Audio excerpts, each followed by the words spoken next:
Hola y bienvenidos. Hoy tenemos un material que, la verdad, es una joya, especialmente para quienes están en ese momento tan particular de empezar la universidad acá en Argentina. Un momento clave. Totalmente.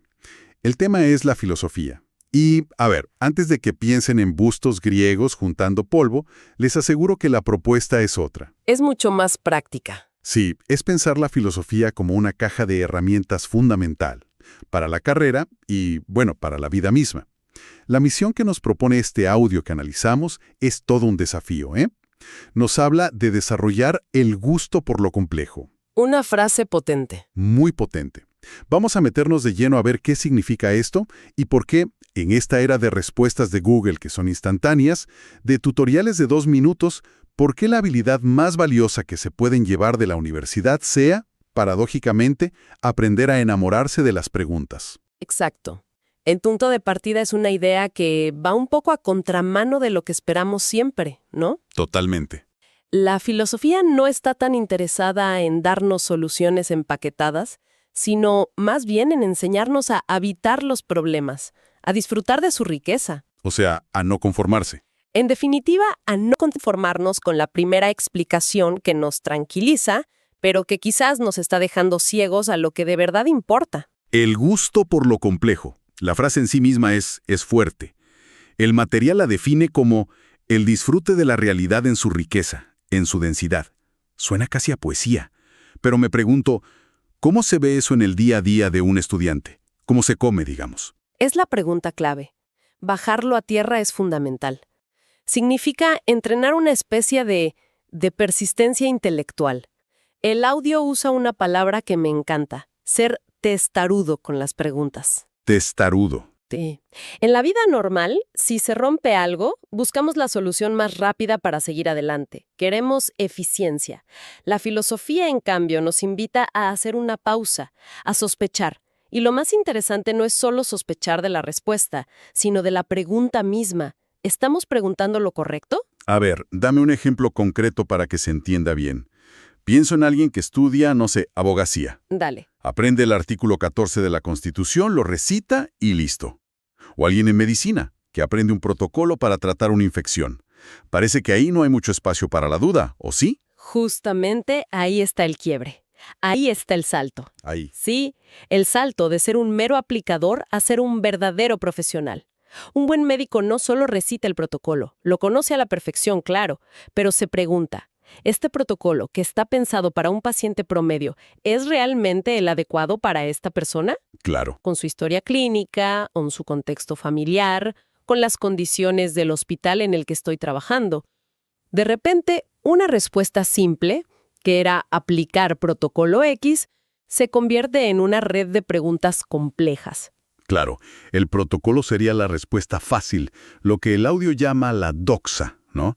La opinión general, lo que todos saben que hay que hacer. Exactamente.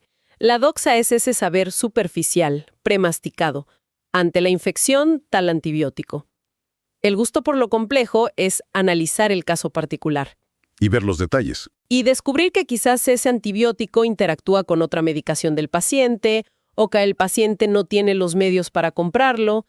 Es la diferencia abismal entre un técnico y un profesional que ejerce un juicio crítico. Y esto vale para todo, ¿eh? Para todas las carreras. Para todas. Un abogado que solo aplica la ley sin pensar en la justicia del caso particular, o un comunicador que repite un titular sin chequear el contexto. Están operando a nivel de la doxa. Entiendo. Entonces, el primer paso que propone la filosofía es una especie de rebeldía contra la simplificación. Me gusta esa palabra, rebeldía. Es como poner un cartel de pare frente a la primera respuesta que nos deja cómodos. Es una excelente manera de verlo. Y nos lleva a una primera pregunta de reflexión, casi un ejercicio para hacer en casa, ¿viste? A ver. ¿Cuándo fue la última vez que en una discusión familiar, en el trabajo o leyendo una noticia, nos detuvimos a pensar si la pregunta que se estaba debatiendo era la correcta? Por ejemplo, en lugar de discutir si la solución A o B es mejor para un problema, preguntarnos, ¿y si el problema real es otro que nadie está viendo? O si nos faltan datos. Exacto. ¿Y si nos faltan datos clave para siquiera empezar a conversar? Ese es el primer músculo filosófico que hay que empezar a entrenar. Y entrenar ese músculo parece crucial, porque acá el material introduce una idea que, te soy sincero, me dejó recalculando. Es que es muy potente. Señala una paradoja tremenda de nuestra época. Por primera vez en la historia, el planeta entero es una trama única.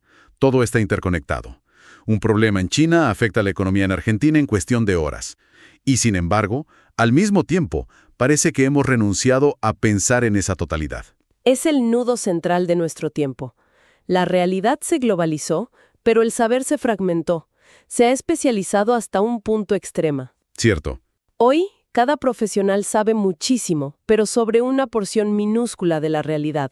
Tenemos expertos en la rodilla izquierda, pero les cuesta hablar con el experto en el tobillo derecho. El texto lo dice de una forma brutal y hermosa. Lo que nosotros mismos hicimos y hacemos sobrepasa y desborda nuestra conciencia. Construimos un laberinto global tan complejo que ya nadie tiene el mapa completo. Es que cuando leí en el material esa pregunta que citan de Nietzsche, me dio un escalofrío. La pregunta es, ¿la grandeza de este acto no es demasiado grande para nosotros? ¡Tremenda! Se refería a otra cosa, pero aplica perfecto. Es como si hubiésemos creado un monstruo tecnológico, económico, social, que ya no tenemos la capacidad de comprender del todo. Me hace pensar en la inteligencia artificial, en el cambio climático. Totalmente. Creamos sistemas que evolucionan más rápido que nuestra capacidad para entender sus consecuencias. Y esa es la raíz de los grandes problemas que el material enumera, ¿no? La inflación, la exclusión social, la contaminación ambiental. Son problemas sistémicos. Globales. Globales, interconectados. No se pueden resolver desde una sola disciplina. Claro, porque la solución brillante de un economista para frenar la inflación, como por ejemplo enfriar la economía, Sí. puede ser una catástrofe para un sociólogo que ve cómo aumenta la pobreza. O la innovación de un ingeniero agrónomo puede tener un impacto ecológico que él ni siquiera consideró. Ese es el punto. Y es el gran desafío para la vida universitaria. La universidad, por su estructura, tiende a encerrarnos en nuestra propia carrera, en nuestro propio silo de conocimiento. Es verdad. El desafío para un estudiante de hoy es, mientras se especializa y se vuelve excelente en lo suyo, no perder jamás la curiosidad por entender cómo su pieza del rompecabezas encaja con las demás, cómo dialogar con el que estudia otra cosa, cómo construir puentes. Esto me lleva a otra pregunta. Si los problemas son tan complejos y globales como la desocupación que se menciona, ¿por qué no podemos simplemente mirar qué hicieron los países a los que les va bien y copiar la receta? El texto es muy tajante en advertir contra las recetas de los otros. Y es una advertencia fundamental, ¿eh? Sobre todo en un país como Argentina, que históricamente ha mirado mucho hacia afuera buscando modelos. ¿Sí? El problema con una receta es que asume que el problema es el mismo en todas partes. Y no lo es. Lo que funciona en la estructura social, cultural e histórica de, digamos, Noruega, no tiene por qué funcionar en la de Argentina. Claro. Cada sociedad, cada comunidad, incluso cada persona, es un mundo en su complejidad. Importar una solución sin entender en profundidad la naturaleza particular de nuestro problema es como intentar abrir una puerta con la llave de otra casa. Me encanta la metáfora que usa el material, la de que hay que adaptar el sombrero a la cabeza y no la cabeza al sombrero. Es perfecta. Las recetas importadas serían esos sombreros talle único que se venden en serie. Y la realidad, nuestra realidad argentina, es una cabeza con una forma muy particular, ¿no? Con su propia historia, sus propias cicatrices y sus propias potencialidades. Exacto. La opinión fácil, la doxa, es la que dice: compran este sombrero. A todos en Europa les queda fantástico. Y entonces intentamos forzar nuestra cabeza para que entre, y nos lastimamos, nos frustramos, y el sombrero nunca termina de cumplir su función. Y no funciona. No funciona. Pensar filosóficamente, pensar desde la complejidad, es hacer el trabajo inverso. Es, primero, tomarnos el tiempo de estudiar con muchísimo detalle la forma de nuestra cabeza, entender nuestra historia, nuestra cultura, nuestra economía, Nuestros conflictos. nuestros conflictos. Y solo después de ese diagnóstico profundo, recién ahí, empezar a diseñar un sombrero a medida. Pero, a ver, te la complico un poco. Eso no nos aísla. ¿Significa que no podemos aprender nada de nadie? Pienso en avances médicos o en principios de derechos humanos que sí parecen universales. ¿Dónde está la línea entre una receta inútil y un principio valioso que sí se puede adaptar? Excelente punto. Porque no se trata de un nacionalismo ciego que rechaza todo lo de afuera. La clave está en la palabra que usaste: adaptar. Ah, No es copiar y pegar. Es mirar una experiencia exitosa de otro país y, en lugar de importar la solución final, estudiar el proceso que los llevó a esa solución. ¿Qué preguntas se hicieron? ¿Qué diagnóstico de su propia realidad elaboraron? el cómo, no el qué. Exacto. ¿Cómo involucraron a su gente? Aprender de sus métodos de pensamiento, no de sus resultados finales. Es usar la experiencia ajena como inspiración para nuestro propio proceso creativo, no como un manual de instrucciones. Y esto nos deja otra pregunta de reflexión muy anclada en nuestra realidad. Pensemos en los debates públicos en Argentina. ¿Cuántas veces escuchamos hablar de soluciones mágicas o recetas importadas para problemas tan nuestros y tan profundos como la inflación crónica o la grieta social? Todo el tiempo. ¿Qué complejidades de nuestra propia historia y nuestra cultura ignoran esas propuestas que suenan tan lógicas y sencillas en un titular de noticiero o en un posteo de redes sociales? Entonces, si voy juntando las piezas, el recorrido es claro. Empezamos por desconfiar de las respuestas fáciles a nivel personal. Luego entendemos que el mundo es un sistema hipercomplejo que excede a cualquier especialidad.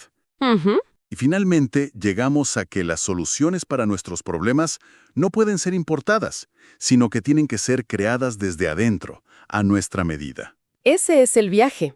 Y lo que nos deja es que la filosofía no es un saber teórico sobre qué dijo Platón en el año 300 a.C. No es un museo. No es un museo, es un método, un entrenamiento intensivo de la mente para pensar mejor. Es una invitación a no tenerle miedo a la complejidad, sino a abrazarla, porque el mundo es complejo. Negarlo es la forma más segura de equivocarse. Al final, es casi una postura ética, ¿no? Es la decisión de no renunciar a la responsabilidad de pensar por cuenta propia. Totalmente. Es una invitación a ser protagonistas activos en la comprensión del mundo que nos tocó. Es el primer paso para transformarse de un buen estudiante en un excelente profesional y en un ciudadano verdaderamente comprometido con su tiempo y su lugar. Es un cambio de rol. Es pasar de ser un espectador que se queja de la realidad a ser un intérprete que intenta descifrarla para poder transformarla. La universidad debería ser ese gran gimnasio donde se entrena esa capacidad. El material nos deja con esa tarea inmensa: entender nuestro mundo y nuestro rol en él. Pero quizás podríamos llevarlo un último paso más allá, con una pregunta final para que se quede resonando. A ver. Si las soluciones genéricas no sirven, si las recetas de otros no aplican, ¿cuál es esa primera pregunta verdaderamente nuestra? Una pregunta que surja de nuestra experiencia particular, como argentinos, como estudiantes, como jóvenes del siglo XXI, y que nos comprometamos a explorar a fondo, sin aceptar la primera respuesta fácil que se nos cruce. Para seguir pensando.